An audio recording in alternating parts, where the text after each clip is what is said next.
Kaixo, Miren. Kaixo. Tira, sexologia bulegoan zer nolako kasuak hartatzen dituzue, zer nolako konsultak egitera hurbiltzen dira zuenera herritarrak? Bueno, hemen sexologia zentroan sexualitatearekin harremana daukaten gai pila batekin datoz herritarrak. Izan daiteke sexu identitatearen inguruan, izerdakit agian alua duen eta mutil sentitzen den baten inguruan eta honekin zalantzak dituenak, desioaren orientabidean ere bai, zalantzatan dauena ea neskak gustoko dituen, edo mutilak, edo biak, edo honen kudeaketa ere zelan eraman. Gero ere sexualitatearekin bizipenak izan daitezkenak, bai maite-minarekin harremana daukatenak, edo maitasun harreman baten bukaeran eta horren minak, eman daitezken gatazken ebazpenak, erotikarekin ere harremanak dauzkatenak, gustuak desioaren kudeaketarekin, bikote zailtasunekin, ni zer dakit, haurdunaldia ekidin nahi dutenak, edo haurdun gelditu nahi direnak eta ezin eta horren inguruan gerta daitezken gauzak, ni zer dakit, menopausian zalantzak, andropausian zalantzak, azkenean, sexualitatea jaiotzen garenetik hilarte daukagun prozesu bat denez, bizitzan, momentu ezberdinetan eman daitezken jakin-minak, zalantzak eta horren kudeaketa hemen laguntzen saiatzen gara. Ez dituzu aipatu adibidez, sexu bidez transmititzen diren gaixotasunak. Halakoekiko kezkarik, zalantzarik ez dizuete herritarrek erazten? Bai, baita ere. Antisorgailuekin eta genitalen bidezko infekzioekin harremanak dauzkatenak ere izaten dira. Kasu konkretuetan, zelan agian gaixotasun infekzio batzuk zelan transmititu daitezken, edo zer erabili dezaketen hori ekidin ahal izateko, horrelako inguruan ere, horren inguruan ere izaten ditugu. Eta kasu horretan, zuengana jotzen duten pertsona horien perfila, zein da? Denetarik, ez pentsa. Gazterian, askotan buruan daukaguna da gazteak izaten direla, eta gazteak ere badira, ni zer dakit, nerabetasunetik 30 urte bitartean, baina gero nagusiagoak ere. Gertatu izan zaigu ere bai, osasun zentroetatik bidaltzea egoera konkretu batzuen inguruan, eta hauek badira ere nagusiagoak diren emakumeak eta gizonak. Eta tokatu izan zaizue kutsatutakoren bat zuenera etortzea? Bai, eta hor ere, hor gehienetan egiten dutena eta gainera bidea ondo egina dago, kutsatuta egotearen zalantzarekin edo izaten direnak orokorrean badoaz zuzenean osasun zentrura, bidea ona dela. Gurera gehienetan etortzen dira aldez aurretik. Informazioa lortzeko edo prebentzio zea horretan. Tira, datuek erakusten dute 2017tik gora egin dutela, sexu bidez kutsatutako gaixotasunek, gizonezkoetan batez ere, eta adintarteari dagokionez nagusiki 20-29 urte bitartean. Hepatitis kasu bietan izan ezik, kasu horretan adintarteak 30-39 eta 40-59 buelta horretan ibiliko lirateke. Zer ari da gertatzen, ze irakurketa egiten duzue? Begira, alde batetik nik uste dut gauza batzuk mantentzen ari direla, eta gure gizartean errotutako idei batzuekin harremana daukatenak, eta gero beste alde batetik, bai aldaketa bat izan daiteke nik uste bildurra kentzen ari diogula infekzioei. Infekzioak, tratamenduak dauzkatenez eta hor beldurrak kentzen ari diogu eta hori nik uste laguntzen ari dela igokada honetan.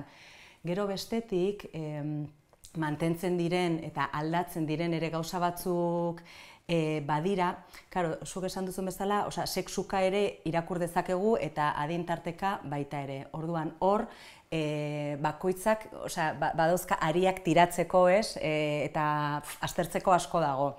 Baina horrela, orokorrean erantzun da, ideia batzuk jarraitzen ditugu izaten, harremana daukatenak adibidez,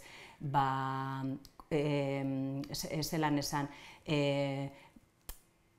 maitasunarekin edo konfidantza izatearekin, konfidantza eta maitasuna infekzioak ekidingo balituzte bezala, baina askotan dago, baina lagunak ginen edo harremana genuen, konfidantza daukat, orduan, ez dugu prebentziorik erabiltzen. Gero beste ideia batzutan ere, eta hemen ere beste aldaketaren bat harremana izan dezakena, hainbat influencer, youtuber eta helarazten ari diren ideiekin harremana daukatena gehiena. Mutil gizonen gizonek jasotako informazioa dena eta harremana daukatena zelan egin beraiek lortu ahal izateko nahi dutena babesik gabe. Eta orduan hor sartzen da, badakigu maitasun erromantikoa eta hortik tira ditzakegun ideiak eta salameoak guazen esaten. Eta nik uste dut ere hori eragina baduela. Baduela, zuk ez duzu esan, baina emakumeen adina gehien infektatzen direnak direla gizoneskoak baino gutxiago, baino emakumeen artean gehiena gazteagoak dira. Eta hor ere egon daiteke beste perfil honen eta horren ondorioak, nik uste. Aipatu duzu ez da, beldurra galdu izana, adibidez, sare sozialen eragina, horrez gain, esango zenuke kontzientziazio e informazioa falta dela kaso? Bai. A ber, informazioa inoiz baino gehiago badugu, hori errealitate bat da, eta informazioa egon badago. Informazio gehiago egon daiteke, bai, baino informazioa ez da nahikoa. Nik uste gaur egun pertsona gehienok oso argi daukagula praktika konkretu batzuetan, ez beti, hemen ez da guztiz egia esaten ari naizena, kasu batzuetan gizartea da superkoitozentrikoa, ez? Eta orduan, beti daukagu begirada bat harreman erotikoekiko, harremana daukana cis, hetero eta koitozentrikoakin, ez? Eta orduan badirudi hori dela harreman erotiko benetakoa edo osoa edo gehienetan, nizardak kontatzen ari banatzaizu, kontatuko izu nire lehenengo aldia. Burura datorkigun lehenengo aldia, koitoren lehenengo aldia da, baina benetan lehenengo aldi asko daude, harreman erotiko asko dago, baina gure buruan badaude errotuta ideia batzuk honekin harremana daukatenak. Eta nahi gabe, gure hitz egiteko moduarekin hoiek indartzen ditugunak, adibidez. Sexu bidezko infekzioa deitzen diogu lehen, deitzen genizkion sexu bidezko gaixotasunak. Gaixotasunak aldatu ditugu infekzioetatik ikusi dugulako, gorputz batetik bestera pasa daitezkenak ez direla gaixotasunak, baizik eta infekzioak eta depende gorputz hori zelan dagoen, gaixotuko da edo ez. Baina jarraitzen dugu erabiltzen sexu, eta sexu berez ez da oso fina. Sexualak diren harreman pila bat daude, baina benetan gorputz batetik bestera infekzio hauek pasatu ahal izateko genitalak egon behar dira hor barne. Orduan, sexu bidezko infekzioak deitzen ditugunen berriz ere indartzen ari gara sexua dela genitalekin egiten den zerbait. Orduan, hor nolabait gu sexologok erabiltzen dugu genitalen bidezko infekzioa honi ere indar emateko. Orduan, informazioa garrantzitsua da eta jarraitu behar dugu ematen, baina badaude beste gauza batzuk jarrerekin harremana daukatena eta sexualitatearen ideiarekin nola ulertzen dugun horrekin harremana daukana. Eta hori ere oso garrantzitsua da, esan bezala informazio pila bat daukagu, baina gero errealitatea da, egoera konkretu batzuetan, beste gauza honen eraginez, eta beste gauza batzuk hauek ere izan daitezke, lotxa ematea egoera konkretu baten aurrean esatea, nik nahiko nuke koitu egin nahi badugu hau erabili, edo ez, edo beste hau egin, eta askotan zailtasunak ditugu, gizarte moduan ere bai, oraindik nahiko tabu delako, eta lotxarekin eta iluntasunarekin edo sexualitatea ondio elkartzen dugulako, eta honek ez du laguntzen. Zer izango litzateke halakoak saihesteko modurik eraginkorrena, bitartekorik eraginkorrena, behin praktikara etorrita, praktikan jarrita? Infekzioak ekiditeko bai preserbatiboak ondoiak, bai aho barrerak. Azkenean, gorputz batetik bestera pasatzeko fluxuak dira, elkartzen dituenak. Orduan, barroera moduko antisorgailu horiek dira eraginkorrenak. Baina gaur egun, guk kalean egindako inkestetan ere entzun dugu, batez ere gizon emakume arteko harremanetan nagusiki erabiltzen da preserbatiboa haurdunaldien beldur. Bai.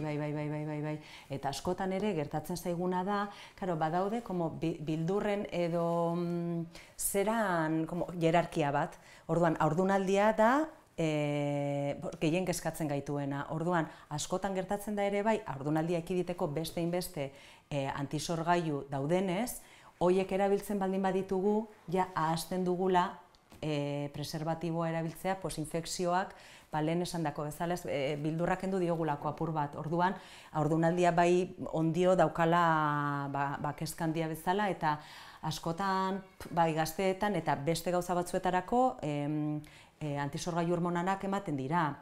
Edo nitzer daki batzuetan granoak dituzuelako, edo hileko irregularra, edo minengatik titititi errastasun handiz ematen denez, eta horrek badauka, beste ze hau, nolabait babestuta gaudelako sentsazio horrekin.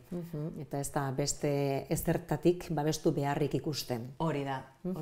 Ikastetxeetan eta egiten den lanketa nahikoa da, ari gara zentzu horretan ere hobetzen? Bueno, ikastetxeetan egiten da, eta legeak esan da, Eusko Jaurlaritzako hemen daukagun legeak hitz egiten du honen inguruan, eta esaten da landu behar dela, baina gero, gelditzen da modu abstraktu batean, ez da lurreratzen, eta orduan daukagun errealitatea da, ikastetxe bakoitzak gero erabakitzen duela dauzkan baliabideekin, zer egin, noiz, nola, zenbat, orduan. Gaur egun daukagun sexuen hezkuntza eskasa da, oso. Hemen Arrasateko udalak badauka, berak ardura hartzen du, hemengo ikastetxeetan, bai lehen hezkuntzan, bai bigarren hezkuntzan, saio batzuk ahal izateko, baino kasu hoberenetan ere bai, 4, 5, 6 ordu dauzkate urtean zehar, eta batzuetan urte solteetan, batzuetan urte segituan, eta klaro, imagina dezagun zenbat kantitate daukagunez, zenbat input, zenbat informazio jasotzen dugun egunean zehar, asteetan zehar, hilabeteetan zehar, urteetan zehar, orduan daukagun zea hori oso eskasa da. Oso eskasa da. Neskamutikoek lehenagotik eta gehiago jaso beharko lukete halako hezkuntza, gurasoentzako ere ondo legoke noski.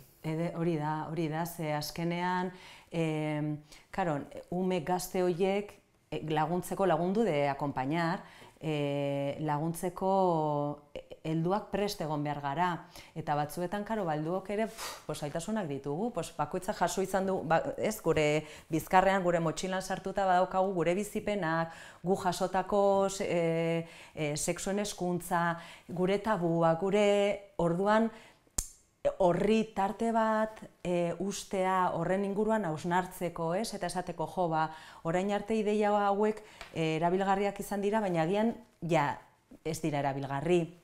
Zer egin dezake, zein helburuekin, nola lagundu ditzaket nik, eta ni neu nola bizi dezaket, ahalik eta hoberen, ze sexualitatea beti hurbiltzen gara, historikoki hurbildu gara arriskuetatik. Genitalen bidezko infekzioak, nahi ez ditugun haurdunaldiak, orain pornoa ere bai da, hor daukagun mamua handi bat, eta horiek ekiditea edo horren arriskuak gutxitzea garrantzitsua da, baina sexualitatea daukagun balore bat da. Orduan, begirada izan daiteke, garen pertsona, garen emakume gizonak, ahalik eta hoberen bizi ahal izatea. Eta horretarako, sexuen hezkuntzan egiten dugunean beti ditugu 3 helburu nagusi, direnak hor gure iparra bezala, eta gero, depende zein adinetan gauden, eduki ezberdinak garatuko ditugu beraien garapen mailara egokituz. Baina 3 helburu nagusi hauek dira bakoitzaren norbere burua ezagutzea. Eta ezagutzea esaten dugunean, ezagutzea da fisikoki, gure anatomia, gure fisiologia, gure gorputza ezagutu gurea eta besteena. Sexualitatea zerbait baldin bada da anitza. Orduan ez da bakarrik geurea ezagutzea, baizik eta ezagutzea hori bakoitzak geurea daukagula ezberdinak garela, errepika ezinak. Orduan, ezagutza horretan, bai fisikoa dena, baina gizakiok ere emozioak gara. Orduan, gure emozioak ezagutzea horien kudeaketa super garrantzitsua. Gu plazerra ere bagara. Orduan, lehen esaten genuenaren harira, ez da, modu pila bat dauzkagu plazerra lortzeko, plazerra jasotzeko eta emateko.